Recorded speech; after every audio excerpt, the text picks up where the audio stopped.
I'm educational justice coach Lindsay Lyons, and here on the Time for Teachership podcast, we learn how to inspire educational innovation for racial and gender justice, design curricula grounded in student voice, and build capacity for shared leadership. I'm a former teacher leader turned instructional coach. I'm striving to live a life full of learning, running, baking, traveling, and parenting because we can be rockstar educators and be full human beings. If you're a principal, assistant superintendent, curriculum director, instructional coach, or teacher who enjoys nerding out about co-created curriculum with students, I made this show for you. Here we go. Welcome to episode 156 of the Time for Teachership podcast. In this episode, we're talking about setting up alternative ways for you to coach the teachers, instructional coaches, whoever it is that you are responsible for as an instructional leader. So specifically, we're going to dive into a strategy around setting up asynchronous coaching so that teachers can have professional learning really on demand. Given that your resources are so limited, what does that look like for you to be able to provide the support to them without necessarily meeting them in person and giving responses to them live? So let's dive into the episode. So we all know teaching is super demanding. Any sort of educational leadership is super demanding, and everyone is going to benefit from a coach, right? There are so many questions that arise throughout our day.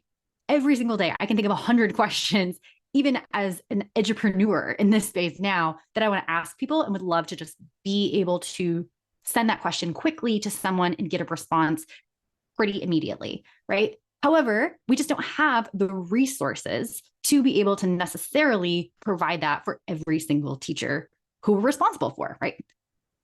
Improving teaching practice and improving instructional leadership practice is really best with a thinking partner, right? We know this to be true, but literally being in each teacher's class all the time is just not possible. I work with many instructional coaches who work district-wide across several schools, and the majority of their day is actually spent commuting, finding parking, being able to just get to the place where we can be in the teacher's classroom to provide the support in person vastly reduces the amount of teachers and the degree of support that that coach can then provide, right? If that's the scenario.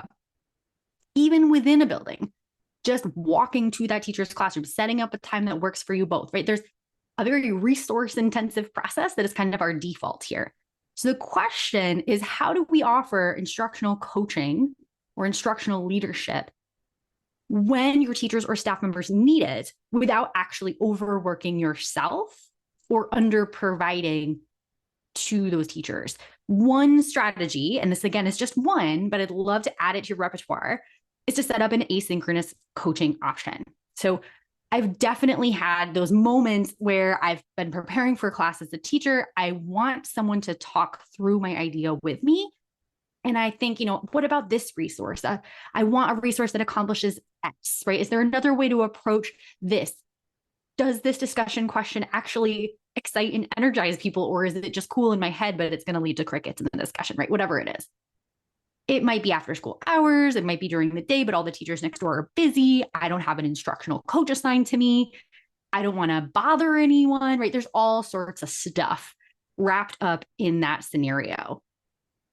So we know there is a need. I think we've all probably been there. Now, the question first is, why do we want to make sure that we are investing time and energy into developing a solution for this instructional coaching problem? Like, yeah, instructional coaching is great, but like, is this really where I want to spend my time and energy setting up something new to be able to serve teachers in this way? Or is my time and energy better spent somewhere else? So I want to quickly share the research with you. So a meta-analysis, which is basically a study that studies all the other studies out there on the topic, found that instructional coaching had a greater impact on instruction than many interventions, including teacher pre-service training, merit-based pay, general professional development, and extended learning time for students. They found instructional coaching has a greater impact on student achievement than, quote, the degree to which teachers improve their ability to raise student achievement during the first 5 to 10 years of their careers, end quote. Wow. 5 to 10 years of teachers learning and adapting and figuring out how to teach. Instructional coaching has a greater impact on student achievement than that. That is nuts to me. This meta-analysis also found that while resources can be a constraint to providing teachers with an instructional coach, they have reviewed the research and found that a high quality suggestion really is virtual coaching as an option, given the quote, lack of any statistically significant differences in effect sizes between in-person and virtual coaching, end quote. We'll link to that actual meta-analysis study on our blog post. So that's lindsaybethlyons.com/blog/156 if you want to check that out in more detail. But this is pretty astounding to me. So there's no difference between getting on Zoom and coaching someone virtually versus being in their classroom or sitting with them in person. There is such intense student achievement gains from having an instructional coach that it is the equivalent of, if not more than, what a teacher is capable of doing and improving for students over the first 5 to 10 years of their career in education. Wow. Like, there is such a valuable need and I think rationale for investing the time and resources into figuring out how to get every teacher an instructional coach or access to some kind of instructional coaching opportunity. And so, because we don't have probably all of the monetary resources and certainly not all of the time resources that you yourself can provide, or if you have instructional coaches on your staff that they can provide to all of the teachers, let's think of how to optimize this. How could we set up an asynchronous coaching platform for on-demand professional learning? So certainly one of the things that you might want to do before we even, I want to say this quickly, before we even get to this next piece, is you could, in that scenario I shared earlier, where you have an instructional coach working in multiple schools throughout a district, they're spending a lot of time literally commuting, just try to have them hop on Zoom instead. So you still have the kind of face-to-face quality, you still have the back and forth, you can still have a screen share up. There's a lot of similarities than sitting next to a person, right? But you're optimizing that coach's time to be able to serve more folks, or just to be like more resourced themselves so they're not overworked and then burning out and then quitting the profession. So that, I think, is kind of like step one. That's a really easier maybe transition than setting up something completely new. You're just kind of changing where it happens.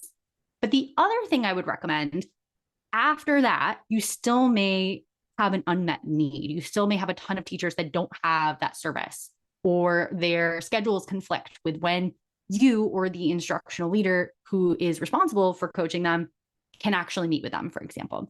So let's talk about how to set up the asynchronous coaching option. First thing I want you to do is pick a platform.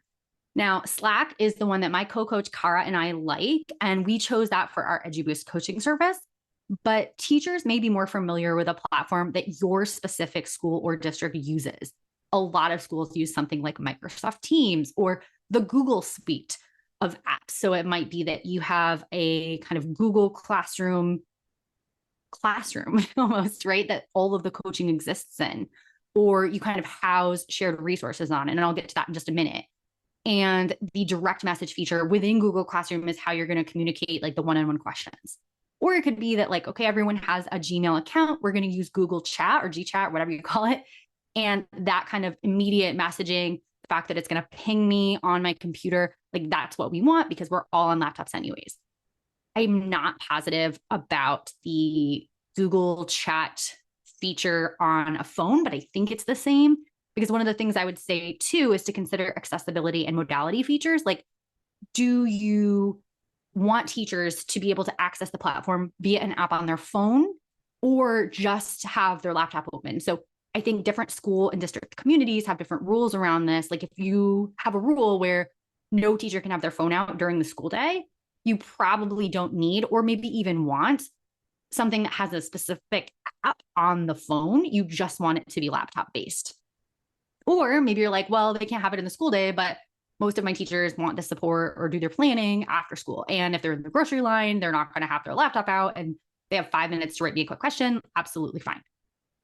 So consider that. It may be something where you want an app to be available. It may not matter. You may just want a laptop-based thing, whatever you think. The other piece of accessibility and modality features I would consider is the ability to share a message in multiple ways. For example, type a message or leave a voice note. Be able to link to a Google Doc or other documentation that you want the person to review, right? So like, here's the thing I want to share with my coach and get feedback. I need to be able to link that embedded in the message. So just make sure we have some different features in whatever form of communication or platform that you're using, that teachers are not going to find it unable to do the things they want to do. I know personally, if I have an idea while I am like running, for example, I might want to just share it in a voice note. Like, I'm going to take a quick stop, or I'll just keep running and share it depending on my relationship with my coach and whoever's receiving the message. I can just voice note it. I am not going to pause my run, type out this whole like correctly punctuated message, and then restart. Like, that's just not how I would want to leave a message. Other people are like, I would never want to leave a voice note ever. I need the ability to type. So just kind of consider your audience and consider all of the ways that you would want to provide options to share questions. Then I think the next step is to establish expectations. So what can teachers expect from you with regard to your response time to them, or to the instructional coach's response time to them? For example, you might say, you know what, you're going to get a response within 24 hours, or by the end of the school day, or within kind of like one full school day cycle, right? So if you email me or message me on whatever platform at 3 p.m. and our school gets out at 4, I might not respond to you by 4, but I'll respond to you by 3 p.m. the next day, the next school day, perhaps, right? So if you say the next day and then it's like they send you that message at 3 p.m. on a Friday, are you going to respond by 3 p.m. on Saturday, or are you responding by 3 p.m. next Monday, because that's when school opens again? So kind of consider the expectations you want to set staff-wide, or if you are thinking about from the perspective of how your availability, how often you want to be available and your own well-being, that's what I would kind of think about. So you want to balance the teacher's need to get a quick response with your ability to kind of juggle all of this. You want to consider, how many questions are they going to be asking? What types of questions? Are there certain questions that are really best for this kind of asynchronous coaching platform? Perhaps something like feedback on a worksheet they developed. You can have them send that to you, and you can record a Loom video and link that back, or a voice note. Or maybe they're looking for a suggested text that they want to use in an upcoming lesson, and they're like, okay, I want to teach on this topic. Is there any sort of resource or quote text, right? Could be like a song. I use text very liberally, but like, what would you suggest I use as something that we can unpack as a class in this lesson on this topic? That might be great for this type of platform. But perhaps if a teacher is working on improving their student-led discussions, and this is really kind of a question about like, what should I do differently? That might require a live class visit. So kind of think about the types of questions that are best for the platform, and also kind of the number and depth of response that are going to be required. And you're kind of guessing when you first, of course, start this off, but think about the capacity that you have for answering all of those questions. If you have 10 teachers who are going to ask you 10 questions every day, and they're all requiring a lengthy response, or a Loom video where they're screen sharing and you're kind of giving feedback on a worksheet that they shared with you, like, that's pretty intense. It's going to take a lot of time versus, hey, off the top of your head, what do you think of this question for my discussion tomorrow? Is it engaging? Boom. You could give your 2 cents on that probably within a minute. So just kind of think about those expectations you want to establish. Next, I would build a frequently asked questions space. So again, we're thinking about your capacity to be able to field all these questions. And I think it's a pretty good guess that you're going to have some common questions, or questions that fall into particular categories, where if you just created something like a simple Google Doc with all of those questions and your typical responses to those questions, they can go there first. If you want to kind of recommend that practice, that'll save you time answering the question at all and get the teacher an answer even faster. Or if the teacher kind of skips over that, you don't want to make it part of your practice. If the teacher asks you that question anyways, and you know it's on the FAQ doc, you can just save yourself some time by copying and pasting your response from that FAQ doc. So either way, it's going to save you a bit of time, and it may even get the teacher their question answered faster. I think the next thing you'd want to do, and I kind of mentioned this a little bit earlier, but there's a lot that you could possibly do within the asynchronous coaching kind of landscape. And so I think of this kind of as a leveled up series of options that you you might say, hey, this actually is great. I want to offer this. Or you might say, if I start down this road and I offer these things, I'm going to get so overwhelmed with requests for these specific styles of kind of leveled up coaching options that I am not going to be able to sustain this anymore. And it's just not even worth it to start. So 2 ideas that I'm thinking right now. 1, Loom videos. I absolutely love creating Loom videos for teachers when I want to give in-depth feedback. There's the screen share. I can share my face if I want to or not. I can have that voiceover. I can highlight or change things in the moment. It might be something that you want to offer your teachers. It might not. But consider a couple things. Will it be fun for you? Are you going to actually enjoy this platform? And how much time is it actually going to take you, right? Versus just waiting until the next meeting that you have scheduled with the teacher if you're still doing those kinds of meetings, or hopping on a Zoom call, visiting the teacher in person and kind of making a separate meeting out of this. It may save you a ton of time. I think it usually will, but if you're not a tech person or you just absolutely hate this platform, or you're like, you know what, I'm going to limit it. I'm going to say, I'm going to take one kind of question that requires a Loom video response per month, per week, whatever it is, like go ahead and put that into your expectations document or the communication that you're going to have with that teacher about what kinds of questions can you send me and what kinds of responses can you expect from me. The other option I was thinking of is kind of a leveled up thing is hopping on a quick Zoom call. Once in a while, there is a question that's just like, it's going to take maybe 5 minutes, 10 minutes tops to answer. It's pretty short. It doesn't require a full visit or meeting with the teacher, but it's not going to be as efficient to kind of go back and forth in the asynchronous venue. We need to just kind of have a quick back and forth live. So it may be that you want to offer that, like, okay, and again, put it in your expectations, 5 minute Zoom call on demand when you need it. Ping me and message me, whatever. Tell me you want this 5 minute Zoom call option. And maybe you only have, one per month or 2 per semester or whatever that you kind of put again in your expectations. But then you also let them know any other expectations affiliated with that. For example, you might only offer it during predetermined quote office hours, right?